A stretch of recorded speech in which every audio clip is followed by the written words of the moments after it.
बहुत गर्मी थी, इतनी कि रानू चिड़िया की बेटी गुनगुन पंखे की ठंडी हवा के लिए तरस रही थी। मम्मा, बहुत गर्मी है, मुझसे तो इस गर्मी में अब रुका ही नहीं जा रहा है। और मम्मा, जंगल में सबके पास ठंडे पंखे हैं, पर हमारे पास तो गर्म हवा वाला भी पंखा नहीं है।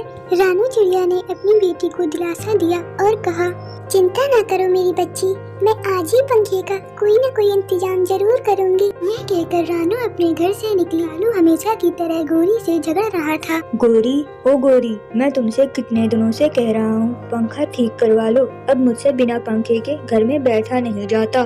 गोरी जवाब देती है, कहाँ से ठीक करवा लूं, मेरे पास पैसे नहीं है। तभी उनके दरवाजे पर दस्तक हुई। गोरी ने दरवाजा खोला तो सामने रानू चिड़िया खड़ी थी। रानू चिड़िया, कैसी हो? गोरी ने पूछा। गोरी बहन, क्या आपके पास घर में कोई पुराना पंखा है?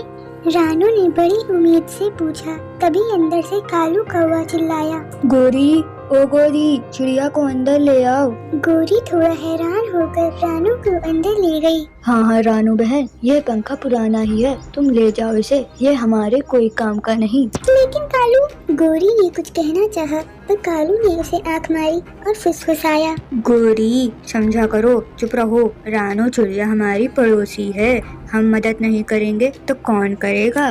गोरी चुप हो गई। रानू चिड़िया ने कौवे को धन्यवाद कहा और वह पुराना पंखा लेकर घर जाने के बजाय सीधे कबूतर चाचा की दुकान ले गई। कबूतर भैया, मेरे पास नया पंखा खरीदने के पैसे नहीं है, आप इसे ही ठीक कर दे, मैं आपको पैसे दे दूंगी। रानू बहन, जैसी आपकी मर्जी। कबूतर ने पंखा खोलना शुरू कर दिया।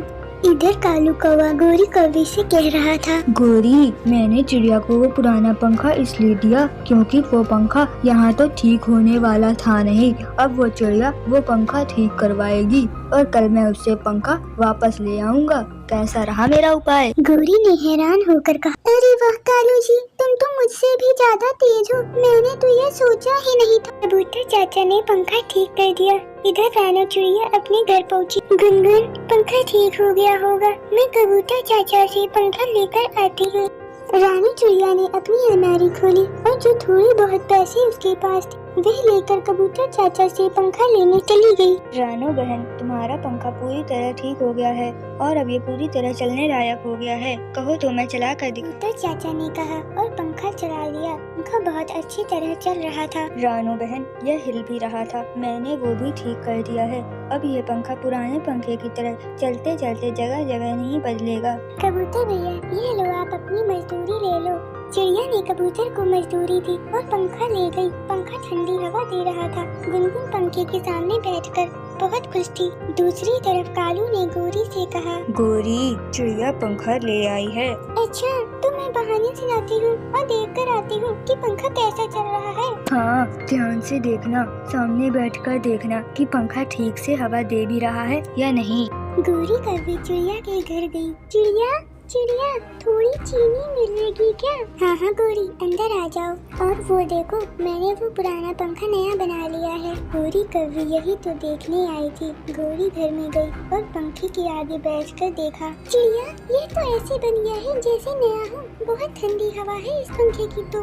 गोरी कौवे जाने लगती है, तभी रानू पीछे से आवाज देती है उसे, गोरी, चीनी तो लेती जाओ। अरे हाँ, मैं भूल गई, मैं तो चीनी लेने आई थी। गोरी कौवे चीनी लेकर चली जाती है और चीनी रास्ते में ही फेंक कर घर जाती है। कालू, वो पंखा तो नया बन गया, ऐसी हवा दे रहा है जैसे अभी आज ही नया खरीदा हो।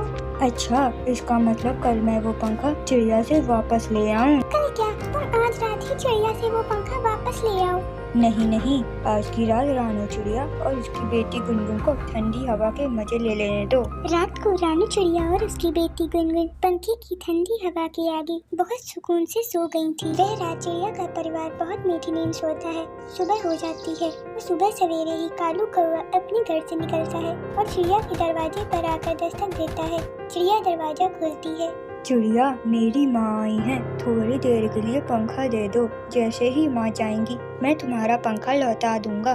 हाँ हाँ, ले जाए कौवे भैया, ये पंखा आपकी वजह से ही मुझे मिला है। रानू ने बड़ी मासूमियत से कहा। और कालू कौवा चिड़िया के घर से बहाने से पंखा ले जाता है। गौरी ने कालू से पूछा, लेकिन अब अगर चिड़िया पंखा लेने आई तो क्या कहोगे? कालू ने गुस्से में कहा, मैं कोई डरता हूँ चिड़िया से, भगा दूंगा उसे, पंखा मेरा है, मैं मालिक हूँ पंखे का। ऐसे ही शाम हो जाती है और रानी चिड़िया कौवे के पास जाती है। कौवे भैया, क्या आपकी माँ चली गई? माँ? कौन माँ? मेरी तो कोई माँ यहाँ नहीं आई थी। रानू तो हैरान रह गई। तो फिर आपने मुझे सुबह झूठ क्यों बोला कि आपकी माँ आई हुई है? मुझे मेरा पंखा वापस दे दे। कालू ने बेरुखी से कहा, मैं नहीं दूंगा अपना पंखा, ये पंखा मेरे पापा की आखिरी निशानी है, मेरा दिल बदल गया है, जाओ तुम अब जाओ। कौवे भैया, अगर आपको अपने पापा की निशानी से इतना ही प्यार था तो मुझे क्यों दिया था ये पंखा, और जो पैसे मैंने इस पर लगाए हैं वो तो मुझे वापस दे दो। कालू ने चढ़कर कहा, चिड़िया आहिस्ता बोलो, क्यों चू चू कर रही हो? एक रात पंखे के आगे सो लिया, यह क्या कम है? चल जा, मेरा दिमाग खराब ना कर। चिड़िया कौवे की नीयत जान गई थी, इसलिए चिड़िया कौवे से कहती है, दुष्ट कौवे, अगर मैं इस पंखे की हवा ना ले सकी तो तुम भी नहीं ले सकोगे। यह कहकर चिड़िया वहाँ से चली जाती है। रास्ते में चिड़िया को उसका पड़ोसी मिट्ठू तोता मिलता है। वह उससे बोलता है, चिड़िया बहन, मैं गर्मियाँ गुजारने अपनी माँ के पास जा रहा हूँ, तुम ऐसा करो, अपनी बेटी गुनगुन को लेकर मेरे घर में आ जाओ। मेरे घर में एयर कूलर भी है और पानी ठंडा करने वाली फ्रिज भी। तोते भैया, ये तो मेरी मुश्किल आसान ही हो गई। गुनगुन को घर में बहुत गर्मी लग रही थी, आपके घर में गर्मियों का मौसम अच्छा गुजर जाएगा। रानो बहन, मैं पूरे 3 महीने बाद लौट कर आऊँगा, तुम आराम से मेरे घर में रह सकती हो। मिट्ठू तोता रानू को अपने घर की चाबी देकर वहाँ से चला जाता है। फिर शाम को रानू चिड़िया अपनी बेटी गुनगुन को साथ लेकर तोते के घर में चली जाती है। तोते का घर बहुत ठंडा था, एयर कूलर चल रहा था और पानी ठंडा करने वाली फ्रिज भी घर में मौजूद थी। मम्मा, ये पंखा तो बहुत ठंडी हवा दे रहा है। रानू ने मुस्कुरा कर कहा, हाँ बेटी, यह पंखा एयर कूलर है, ये ठंडी हवा देता है। रात कौवे जैसे ही पंखे की तार स्विच में लगाते हैं, एक जोरदार फटाक की आवाज आती है और आग के शोले के साथ ही कौवों का सारा घर धुएं से भर जाता है। कालू, कालू जी, ये क्या हुआ है? आग लग गई है। शायद मोटर जल गई है। कालू ने कहा, कालू, सच कहते हैं किसी का बुरा सोचने वाले का कभी अपना अच्छा नहीं हो सकता। उधर रानू चिड़िया अपनी बेटी गुनगुन के साथ एयर कूलर की ठंडी हवा के सामने मीठी नींद सो रही थी। तो प्यारे दोस्तों, हमारी कहानी को लाइक और चैनल को सब्सक्राइब करें। आपका धन्यवाद।